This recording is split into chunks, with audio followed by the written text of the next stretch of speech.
A importância da síndrome dos ovários policísticos é que ela é a principal causa de infertilidade feminina. De fato, tem uma incidência muito alta na população, em torno de 5 a 10%, e além do mais está associada à resistência insulínica e todas as complicações que essa síndrome determina. Não é muito fácil definir síndrome dos ovários policísticos. Essa síndrome foi primeiramente descrita por Stein Eventhal em 1935, por um grupo de pacientes com hirsutismo, amenorreia, obesidade e ovários policísticos. Porém, a sintomatologia da síndrome é muito heterogênea e a etiologia multifatorial, ou seja, nem todas as pacientes têm hirsutismo ou amenorreia, nem todas são obesas e nem todas apresentam ovários policísticos ao ultrassom. Por outro lado, pacientes que têm ovários policísticos ao ultrassom, isso pode ser um fato absolutamente normal. De fato, já foi descrito em alguns estudos até 23% a incidência de ovários policísticos ao ultrassom, sem que a paciente tenha outras manifestações da síndrome dos ovários policísticos. Então é importante diferenciar ovários policísticos da paciente que tem a síndrome dos ovários policísticos, e mais tarde nós vamos mostrar aí critérios diagnósticos para isso. Para entendermos a fisiopatologia da SOP, nós temos que recordar a fisiologia do folículo ovariano e da ovulação propriamente dita. Então, normalmente ocorre uma variação cíclica das concentrações de FSH e LH e de estradiol durante o ciclo, que contribuem para o crescimento folicular e a ruptura folicular. Então, inicialmente nós temos, no início do ciclo menstrual, nós não temos mais o feedback negativo que estrogênio e progesterona exercem sobre FSH e LH, então as concentrações de FSH e LH começam a se elevar no início do ciclo menstrual. Isso faz com que vários folículos sejam sequestrados, e em torno do quinto, sexto dia, a elevação do FSH e do estradiol faz com que ocorra primeiramente um feedback negativo de estradiol. Esse feedback negativo faz com que o FSH caia e por isso cresce um único folículo ovariano, continua o seu desenvolvimento, é o folículo dominante. Mais tarde vai haver um feedback positivo de estradiol, que faz com que ocorra uma liberação maciça, um pico tanto de LH quanto de FSH, e esse pico de ambos contribui para que o folículo se rompa e libere o óvulo. Bom, após isso, o folículo começa a produzir quantidades bem significativas, cada vez maiores, de progesterona e estradiol, que faz com que volte a ter um feedback negativo e as concentrações de FSH e LH diminuem após a ovulação. Um dos principais mecanismos que explicam a fisiopatologia da SOP é que aquela variação cíclica de LH e FSH não ocorre. Então, as concentrações são praticamente constantes e a concentração de LH é bem maior que a de FSH. Como nós podemos observar aqui, os folículos ovarianos, eles têm duas camadas de células distintas, uma camada mais externa, que são as células da teca, e uma camada mais interna, que são as células da granulosa. nós temos a teoria das duas células, em que o LH estimula as células da teca a produzirem androgênios, andostenediona e testosterona. Esses androgênios se difundem para a camada mais interna de células, que é a camada da granulosa. As células da granulosa têm receptor para FSH, e o FSH age nas células da granulosa, estimulando a proliferação das células da granulosa e, portanto, o crescimento folicular, estimulando uma enzima que se denomina aromatase, que transforma androstenediona e testosterona em estradiol, que são estrogênios. E, além disso, o FSH estimula a produção de inibina, que vai diminuir a concentração de FSH, fazer um feedback negativo, o que contribui para que haja o crescimento apenas do folículo dominante. Por que isso é muito importante? Porque numa situação como a da SOP, em que eu tenho LH alto e FSH baixo, eu vou ter uma produção preferencial pelo folículo de androgênios, né? Eu não vou ter FSH suficiente para estimular a aromatase, para converter os androgênios que estão sendo produzidos em grande quantidade pela ação do LH nas células da teca, para converter esses androgênios em estrogênios na célula granulosa.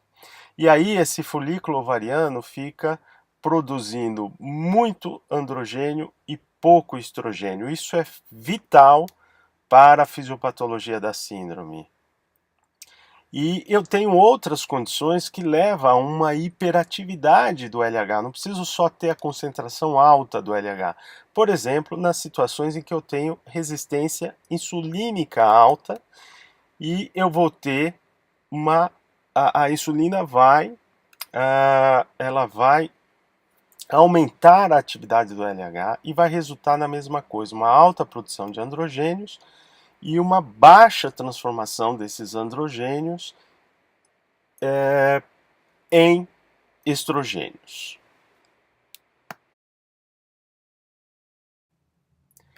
E voltando à fisiologia do ciclo menstrual, nós havíamos dito que quanto maior o nível estrogênico e menor o nível androgênico, maior a chance do folículo ovariano crescer, se tornar dominante e atingir a ruptura folicular. Na SOP ocorre o contrário.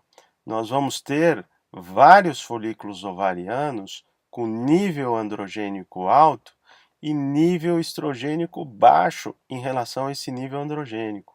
E aí o folículo ovariano não cresce, né? Os folículos ovarianos ficam ali estacionados num tamanho de 5 a 10 milímetros, que dá essa constituição de ovários policísticos, micropolicísticos, né? Mas nenhum folículo consegue atingir uma dominância, um crescimento, e ele acaba não chegando a uma situação de ruptura folicular.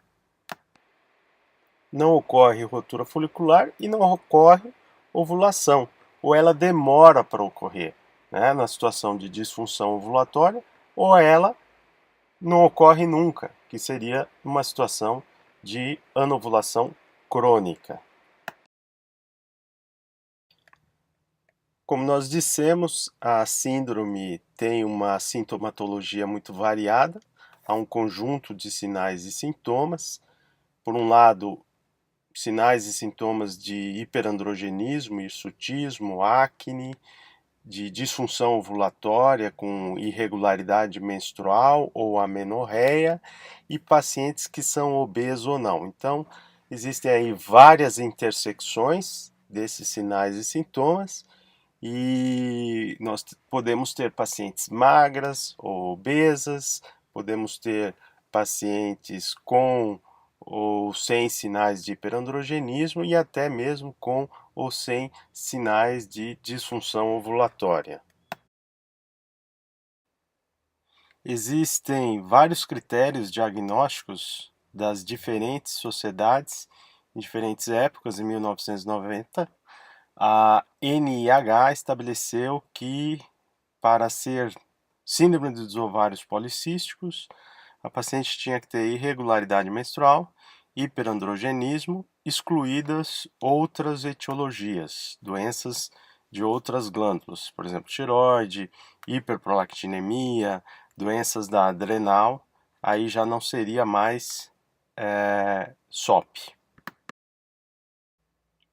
Os critérios mais utilizados são os de Roterdã, de 2003, segundo os quais o paciente tem que ter 2 dos seguintes critérios diagnósticos: irregularidade menstrual, hiperandrogenismo e ovários policísticos ao ultrassom. Então, se a paciente tem irregularidade menstrual e hiperandrogenismo ou ovários policísticos e hiperandrogenismo, já é suficiente 2 desses 3 critérios para estabelecer o diagnóstico.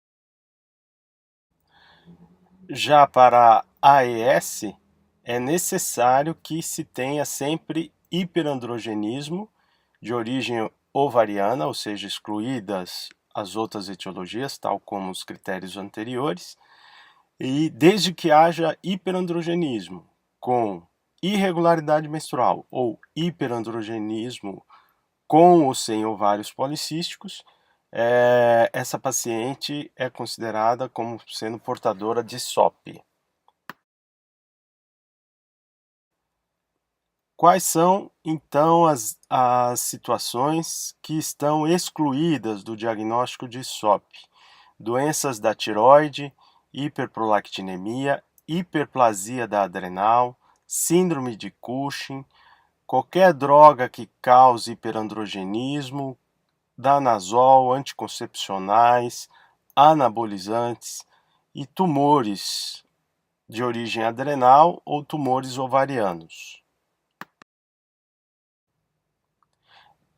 Então, essas são as manifestações mais frequentes: hirsutismo em aproximadamente 70% das pacientes, acne, alopecia androgênica, disfunção menstrual, hispanomenorreia, o ciclo quando tem atraso de 15 a 1 mês, ou seja, ciclos de 45 a 60 dias, amenorreia com ciclos superiores a 60 dias e infertilidade.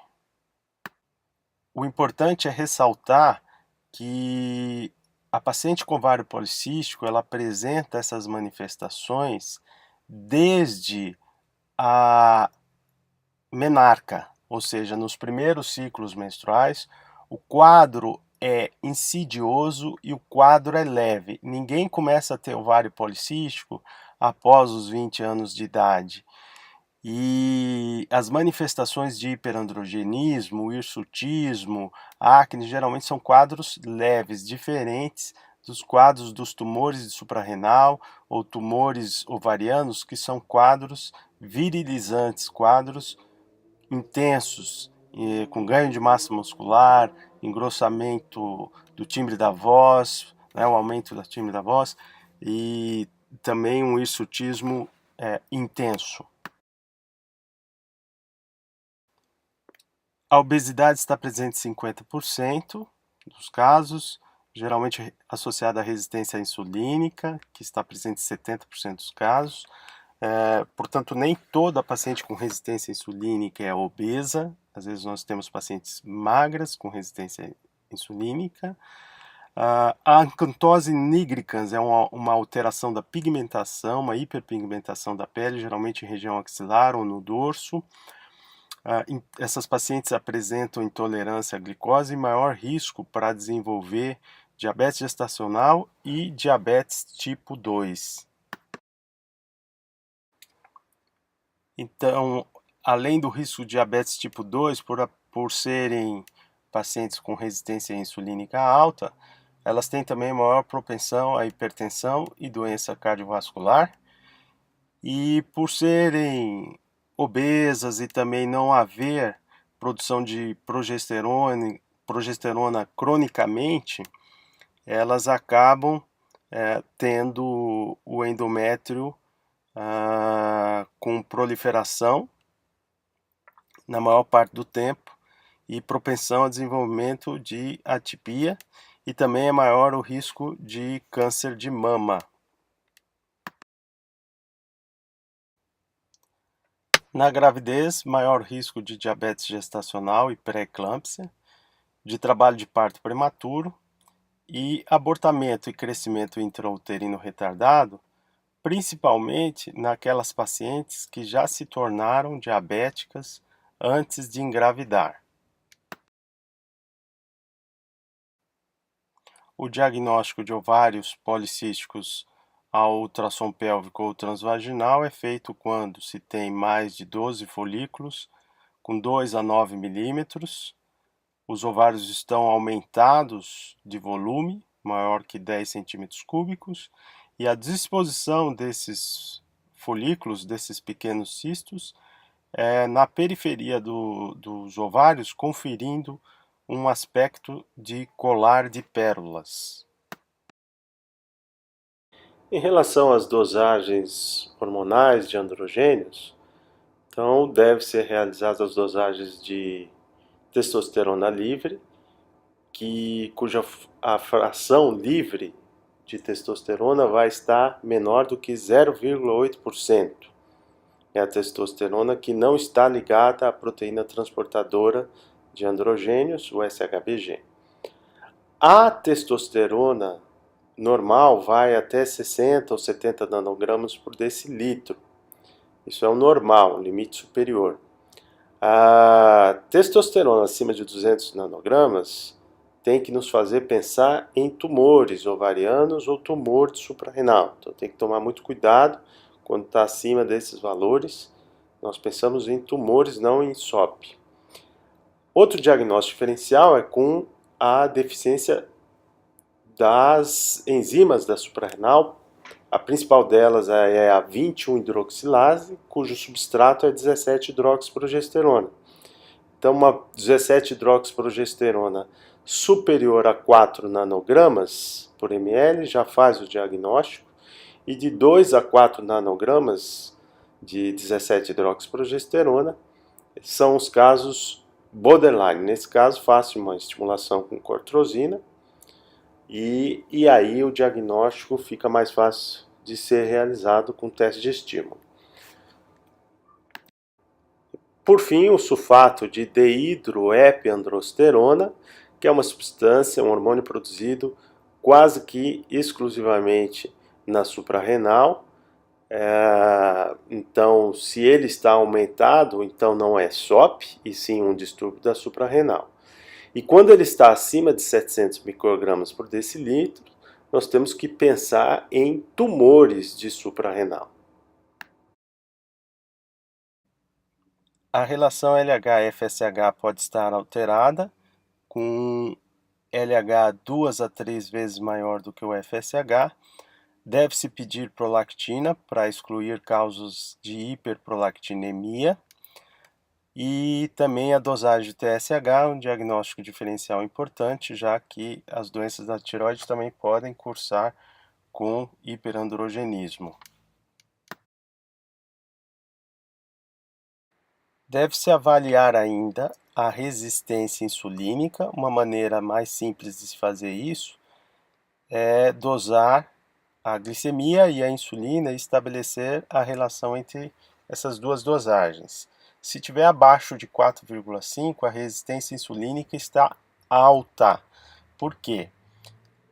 Vejam bem, se eu tenho uma paciente que tem uma glicemia de 80, mas para manter essa glicemia em 80, a sua insulina é de 20, significa que a relação entre as duas está abaixo de 4,5, está 4. 80 dividido por 20, 4. Portanto, para manter uma glicemia de 80, ela tem que produzir muita insulina. Ela está pior, por exemplo, que uma paciente que tem uma glicemia de 100, mas a insulina é de 10, porque 100 dividido por 10 dá 10. Então essa relação é maior do que 4,5. Ou seja, ela tem uma glicemia alta, mas ela produz pouca insulina. Outros testes utilizados ainda para avaliar a resistência insulínica, é o teste de tolerância à glicose, que pode ser feito também dosando-se a insulina e fazendo uma curva de insulinemia. E ainda é importante que se avalie o perfil lipídico, o colesterol, os triglicérides, e porque essas pacientes têm maior risco a fazer hipertrigliceridemia, hipercolesterolemia e maior risco de doença cardiovascular. O tratamento da síndrome dos ovários policísticos, ele depende muito da fase de vida da paciente e do objetivo. Então, ele difere se a paciente quer contracepção, ou se ela quer engravidar, ou se ela quer simplesmente tratar um sintoma de hiperandrogenismo, como a acne, ou se ela quer simplesmente regularizar a menstruação. Então, imaginamos que seja uma menina que queira apenas regularizar a menstruação. O ciclo está irregular e ela precisa regularizar a sua menstruação. Então, uma boa medida para isso é a medroxiprogesterona. Não é? Se ela não está ovulando e falta progesterona, nós damos progesterona durante 5 a 7 dias, na dose de 10 miligramas por dia, e essa paciente vai acabar ciclando, menstruando ao final da administração de progesterona. Depois que ela termina o comprimido, ela acaba menstruando. Então, corrige-se a irregularidade menstrual.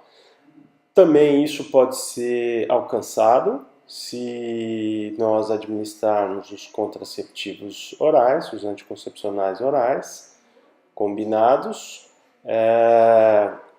Agora, se já é uma menina que quer tratar acne, nós podemos administrar a espironolactona. Se ela não tem desejo de contracepção ou de regularizar ciclo, a espironolactona é um antihipertensivo que tem ação antiandrogênica na dose de 100 a 200 miligramas por dia, tem uma alta eficácia nos casos de acne ocasionados por ovários policísticos.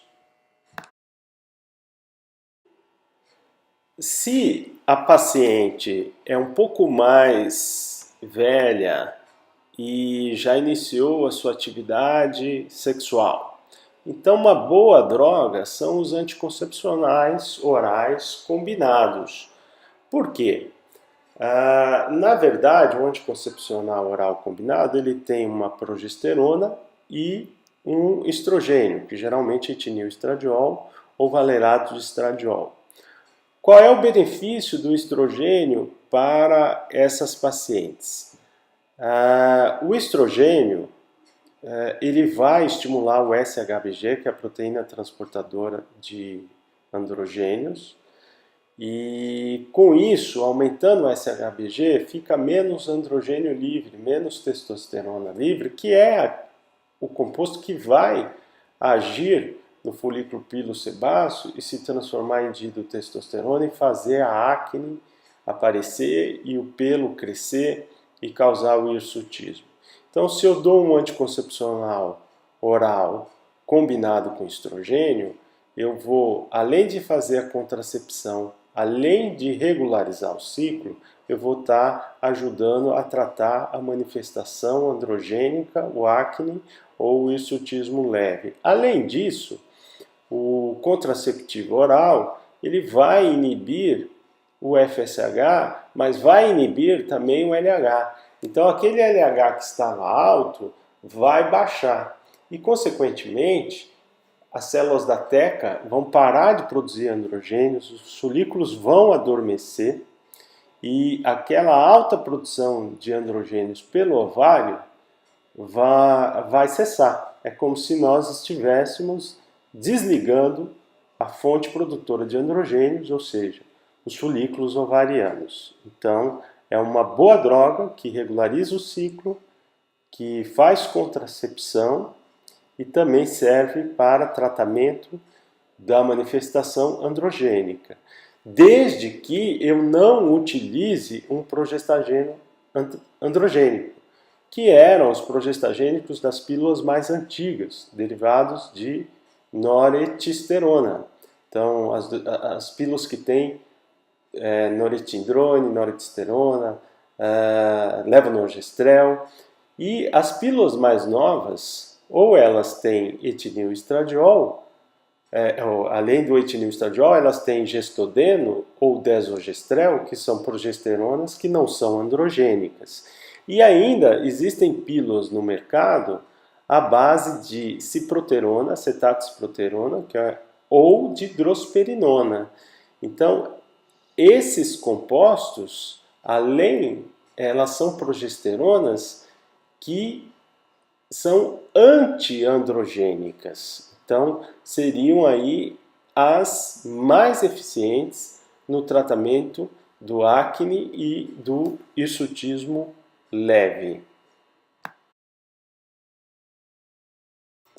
Para as pacientes com resistência insulínica, os agentes sensibilizadores à insulina podem ser utilizados. O mais comum é a metformina, na dose de 1 a 1,5 gramas por dia. Quase sempre nós utilizamos 1,5 gramas por dia, em casos de ovário policísticos. E a rosiglitazona é menos utilizada, na dose de 4 a 8 miligramas por dia. A metformina aumenta a sensibilidade à insulina, a glicose entra mais nas células, diminui a neoglicogênese hepática e diminui a síntese androgênica das células da teca. Utilizada nas doses de 1.500, podendo chegar a 2.000 miligramas por dia. Deve-se iniciar com doses baixas de 500 miligramas e elevar semanalmente, porque é alta a incidência de náuseas, vômitos e diarreia, especialmente nas 2 primeiras semanas de uso. Ela não causa hipoglicemia, não deve ser prescrita para pacientes que têm risco de acidose lática ou pacientes com insuficiência renal. A metformina está indicada para pacientes com SOP e intolerância à glicose, para as pacientes cujo uso de contraceptivos é contraindicado, para as pacientes que vão induzir a ovulação e que não responde bem ao citrato do clomifeno, são clomifeno resistentes, mas nunca como primeira droga de escolha para a indução de ovulação, e como tratamento coadjuvante da estimulação ovariana na fertilização in vitro. Existem alguns estudos em que o uso de metformina melhora a taxa de gravidez e diminui o risco de abortamentos. O citrato de clomifeno foi sintetizado a primeira vez em 1959 na busca da produção de um anticoncepcional. Acabou-se por descobrir ou sintetizar um indutor de ovulação, um agonista seletivo de receptor estrogênico, ou seja, em determinados tecidos ele é antagonista de receptor estrogênico, em outros agonista mínimo. Ele compete com receptores de estradiol no hipotálamo, na hipófise, e acaba provocando maior liberação de GnRH, FSH e LH. E no ovário, ele ativa a aromatase e potencializa a estimulação dos receptores de LH pelo FSH. Aumentando a produção de FSH e LH, obviamente, ele estimula o crescimento de folículos ovarianos. O problema do citrato de clomifeno é que ele é um ótimo indutor de ovulação, porém ele tem alguns efeitos colaterais adversos pelo seu efeito como antagonista do receptor de estrogênio no útero e no colo uterino. Então, no colo uterino, ele acaba diminuindo a qualidade e a quantidade do muco cervical, cuja produção é estimulada pela atividade estrogênica, e no endométrio ele acaba inibindo o crescimento endometrial, a proliferação do endométrio, e, portanto, diminui a implantação embrionária. A dose do citrato de clomifeno é de 50 a 150 miligramas, cada comprimido tem 50 miligramas, do 5º ao 9º dia do ciclo. Pacientes que não apresentam ovulação na dose máxima de 150 miligramas do 5º ao 9º dia do ciclo, repetindo-se 3 ciclos consecutivos, se não houver ovulação, essa paciente é dita clomifeno resistente. Se a paciente é obesa ou tem resistência à insulina, então nós associamos a essa paciente metformina e orientamos uma dieta e exercícios para que ela perca peso. Uma perda de peso de 5% já é muito significativa e faz com que 50% das pacientes voltem a ovular. Para as pacientes que não têm resistência à insulina, não são obesas e apresentam hiperandrogenismo, a melhor associação com citrato de clomifeno é com corticoides, com Decadron, meio miligrama por dia, do 1º ao 15º dia ou até a ovulação. A metformina, usada como primeira escolha isoladamente ou em associação com citrato de clomifeno em primeira escolha, não é mais efetiva que citrato de clomifeno usado de maneira isoladamente, em termos de taxas de gestação ou nascidos vivos, mas ainda é uma boa opção para ser associada ao citrato de clomifeno em casos de citrato de clomifeno resistentes, com sobrepeso ou com resistência insulínica.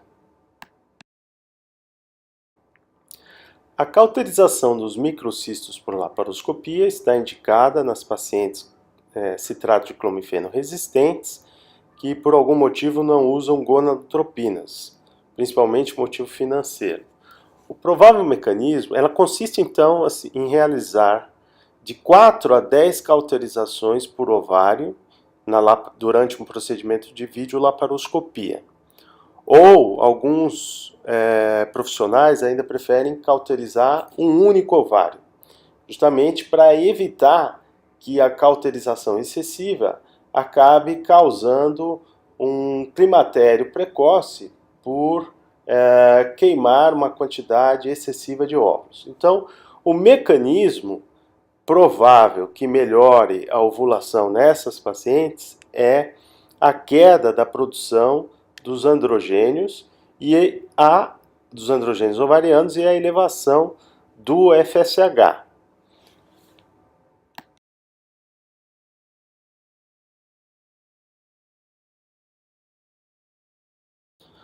Os melhores resultados são em mulheres não obesas. As possíveis complicações são o surgimento de aderências e há que se ter cuidado para não realizar cauterização excessiva e provocar uma menopausa precoce. Geralmente, após 6 meses da cirurgia, os ovários voltam a parar de funcionar. Isso é algo negativo na cirurgia, normalmente ela é efetiva até 6 meses após o procedimento. A formação de aderências é menor, obviamente, com videolaparoscopia do que numa cirurgia aberta, mas é ainda algo que limita um pouco o uso dessa técnica. Obrigado pela atenção.